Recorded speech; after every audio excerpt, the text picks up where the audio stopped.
বাবু তুমি এখানে চুপ করে বসো, কোনো রকম দুষ্টুমি করবে না, আমি পার্সেলটা দিয়ে আসছি। ঠিক আছে বাবা। কি ব্যাপার, একটা ডেলিভারি দিতে এত সময় লাগে? খাবারটা তো ঠান্ডা হয়ে গেছে এতক্ষণে।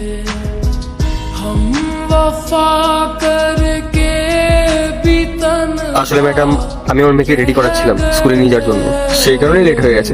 আমি পার্সেলটা নিয়ে এসেছি ম্যাডাম। তুমি কেন ওকে রেডি করছিলে? ওর মা নেই নাকি? ওর মা পারেনি কাজগুলো করতে?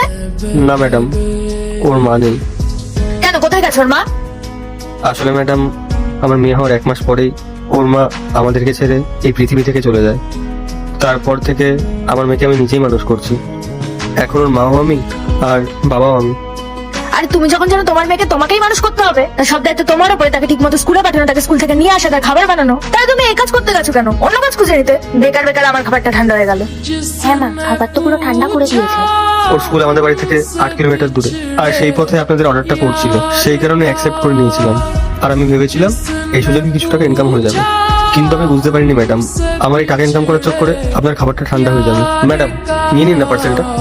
তুমি কি জানো তোমার এইটুকুর জন্য আমার কত বড় প্রবলেম হয়ে গেল? আমার মেয়ে সকাল থেকে বলছে যে ও বাড়ি খাবার খাবে না, বাইরে খাবার খাবে। এখন কি হবে? ও তো এই খাবার খেতেই চাইবে না। আরে দাঁড়িয়ে দাঁড়িয়ে মুখ কি দেখছো? খাবারটা দাও।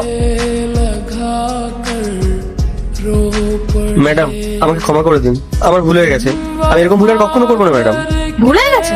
আচ্ছা, তাহলে তো তোমাকে এই ভুলের শাস্তি পেতেই হবে। আমি তোমাকে এই অর্ডারটা টাকা দেবো না। ম্যাডাম, আপনি যদি এরকম করেন আমি খুব বিপদে পড়ে যাবো ম্যাডাম। আপনি দয়া করে আমার সাথে এরকম করবেন না ম্যাডাম।